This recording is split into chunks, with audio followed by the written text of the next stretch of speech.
Hello friends, welcome to my channel.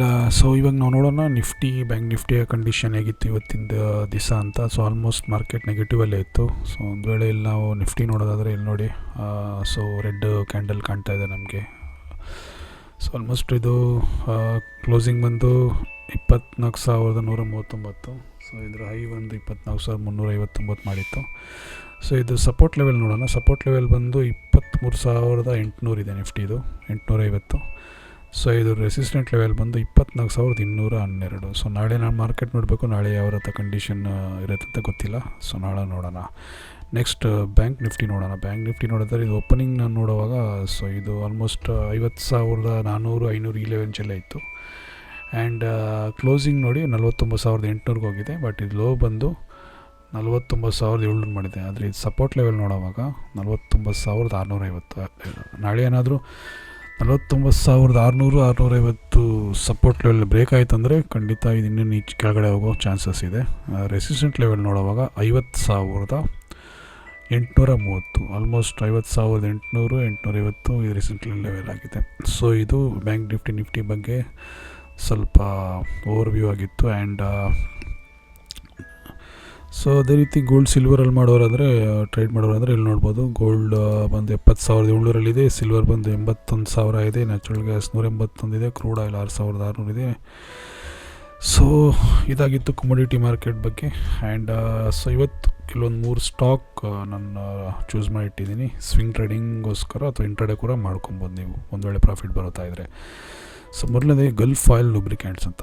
Gulf oil ಲೂಬ್ರಿಕ್ಯಾಂಟ್ಸ್ ನೋಡಿ, ಇದು July ಮಂತಲ್ಲಿ weekly break out ಕೊಟ್ಟಿದೆ. July ಮಂತದ್ದು ಇದು ಎಷ್ಟಿತ್ತು, 1,349 ಇತ್ತು. ಆದರೆ ಅದೇ ಇವಾಗ ಬ್ರೇಕೌಟ್ ಆಗಿದೆ 1,388 ಬ್ರೇಕೌಟ್ ಆಗಿ 1,349 ಬ್ರೇಕೌಟ್ ಆಗಿ ಹೈ ಮಾಡಿ 388 ಮಾಡಿದೆ. ಸೊ ನನ್ನ ಪ್ರಕಾರ ಇದು ನೋಡಿ, ವಾಲ್ಯೂಮ್ ಕೂಡ ಇನ್ಕ್ರೀಸ್ ಆಗ್ತಾಯಿದೆ ಕಂಟಿನ್ಯೂಸ್ ಆಗಿ ಒಂದು ವಾರದಿಂದ.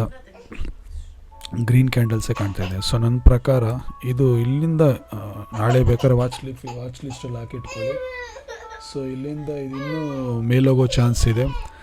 1,400 ಅಥವಾ 1,450 ಕ್ರಾಸ್ ಆಗಿ ಇನ್ನೂ 1,500 ಹೋಗುವಂಥ ಖಂಡಿತ ಚಾನ್ಸಸ್ ಕಾಣ್ತಾ ಇದೆ. ಸೊ ಇದನ್ನು ನೀವು ನಾಳೆ ವಾಚ್ ಲಿಸ್ಟಲ್ಲಿ ಹಾಕೋ ಪ್ಲ್ಯಾನ್ ಮಾಡಿಟ್ಕೊಳ್ಳಿ. ಇಂಟ್ರಾಡೇ ಮಾಡ್ಕೊಳ್ಳಿ ಅಥವಾ ಸ್ವಿಂಗ್ ಟ್ರೇಡ್ ಕೂಡ ಮಾಡ್ಕೊಬೋದು. ಸೊ ಇದು ಗಲ್ಫ್ ಆಗಿತ್ತು. ಗಲ್ಫ್ ಆಯಿಲ್ ಸ್ವಲ್ಪ ಫಂಡಮೆಂಟಲ್ ನೋಡ್ಬಿಡೋಣ. ಇದು ಬಂದು 6,567 ಕೋಟಿ ರೂಪಾಯಿ ಕಂಪ್ನಿ ಆಗಿದೆ. ಆ್ಯಂಡ್ ರಿಟರ್ನ್ ಆನ್ ಈಕ್ವಿಟಿ ನೋಡಿ 24% ಇದೆ. ಸೊ ಚೆನ್ನಾಗಿದೆ return on equity. And compounded sales growth ನೋಡಿ 3 ವರ್ಷದಲ್ಲಿ 26% ಇದೆ. ಕಂಪೌಂಡೆಡ್ ಪ್ರಾಫಿಟ್ ಗ್ರೋತ್ 16% ಇದೆ. ಸ್ಟಾಕ್ ಪ್ರೈಸ್ CAGR 3 ವರ್ಷದಲ್ಲಿ 31% ಇದೆ. ರಿಟರ್ನ್ ಆನ್ ಈಕ್ವಿಟಿ 23% ಇದೆ. ಆ್ಯಂಡ್ ಇದ್ರದ್ದು ನೀವು FIS ನೋಡಿ, FIS 5% ಇನ್ವೆಸ್ಟ್ ಮಾಡಿದರೆ, DIS 5% ಇದ್ದಾರೆ, ಪ್ರಮೋಟರ್ಸ್ ಹತ್ರ 70% ಇದೆ, ಆ್ಯಂಡ್ ಪಬ್ಲಿಕ್ ಹತ್ರ 16% ಇದೆ. ಸೊ ಈ ಸ್ಟಾಕ್ ಫಂಡಮೆಂಟಲಿ ಕೂಡ ಚೆನ್ನಾಗಿದೆ, Gulf oil lubricants India. So ಇದು ಸೆಕ್ಟರ್ ಬಂದು ಥಿಂಕ್ ಕೆಮಿಕಲ್ಸ್ ಅನ್ಸುತ್ತೆ ಇದು, maybe is chemical industry ಆಗಿದೆ ಇದು. ಸೊ ಅದೇ ರೀತಿ ಇನ್ನೊಂದು ಕಂಪನಿ ಇದೆ ಹೈಟೆಕ್ ಪೈಪ್ಸ್ ಅಂತ. ಇದು ಬಂದು ಸ್ಟೀಲ್ ಇಂಡಸ್ಟ್ರಿ ಆಗಿದೆ. ಇದು ನೋಡಿ ವಾಲ್ಯೂಮ್ ನೋಡಿ ಯಾವ ಥರ ಇನ್ಕ್ರೀಸ್ ಆಗಿದೆ. ಗ್ರೀನ್ ಕಂಬ, ದೊಡ್ಡ ದೊಡ್ಡ ಕಂಬಗಳು ನಿಂತಿದೆ ಇಲ್ಲಿ.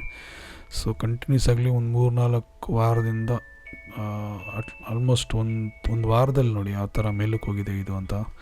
ಆ್ಯಂಡ್ ಇದರ ಹೈ ನೋಡಿ 168, 2024 ಫೆಬ್ಬಲ್ಲಿ ಮಾಡಿದ್ದ ಹೈ.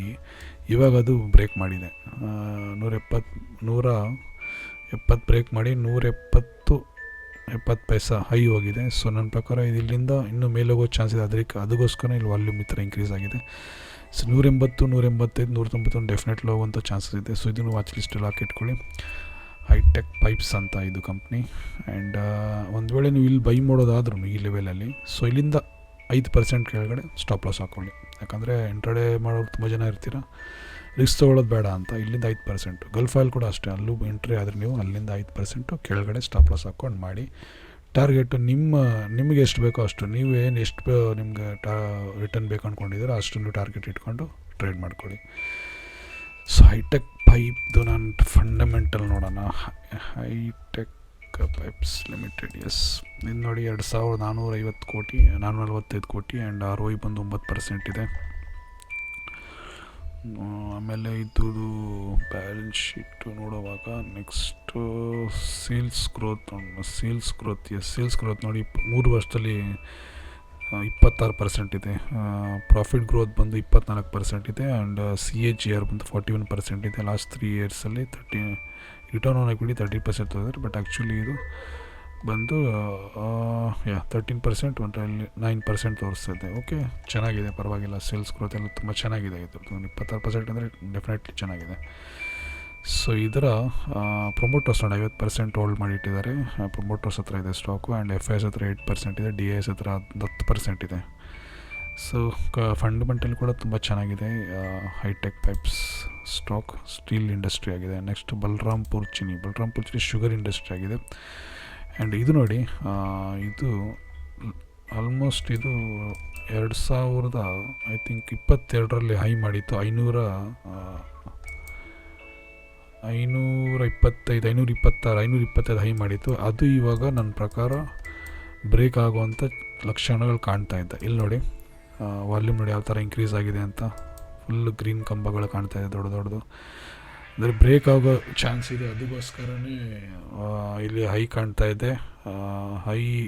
ಹೈ ಬ್ರೇಕ್ ಆಯ್ತು ಅಂದರೆ ಡೆಫಿನೆಟ್ಲಿ ಇಲ್ಲಿಂದ 550-580 ಹೋಗುವಂಥ ಚಾನ್ಸ್ ಡೆಫಿನೆಟ್ಲಿ ಕಾಣ್ತಿದೆ. ಇಲ್ಲಿಂದ ನೀವು ಒಂದು ವೇಳೆ ಎಂಟ್ರಿ ಆದರೂ ಕೂಡ ಇಲ್ಲಿಂದ 5-6% ಸ್ಟಾಪ್ ಲಾಸ್ ಇಟ್ಕೊಳ್ಳಿ. ಆ್ಯಂಡ್ ಟಾರ್ಗೆಟ್ ನಿಮ್ಮ ಅನುಕೂಲ ನೋಡ್ಕೊಳ್ಳಿ. ನಿಮ್ಗೆ ಎಷ್ಟು ರಿಟರ್ನ್ ಬೇಕು ಅಂದ್ಕೊಂಡಿದ್ರೆ ಅಷ್ಟು ನೀವು ಟಾರ್ಗೆಟ್ ನೋಡ್ಕೊಂಡು ಎಕ್ಸಿಟ್ ಹಾಕೊಬೋದು. ಸೊ ಇದೆಲ್ಲ ನೀವು ವಾಚ್ ಲಿಸ್ಟಲ್ಲಿ ಹಾಕಿಟ್ಕೊಳ್ಳಿ. ಸೊ ಬಲರಾಮ್ಪುರ್ ಚಿನಿ ಬಗ್ಗೆ ನಿಮ್ಗೆ ಗೊತ್ತಿರ್ಬೋದು ಅನಿಸುತ್ತೆ. ಬೇಕಂದರೆ ನಾನು ಬಲರಾಮ್ಪುರ್ ಚಿನಿ ನೋಡಿ ಇಲ್ಲಿ ಹಾಕ್ತೀನಿ.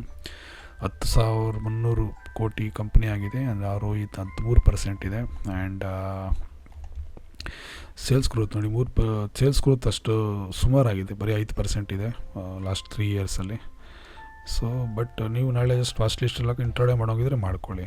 ಸೊ ಈ 3 ಸ್ಟಾಕ್ ಆಗಿತ್ತು.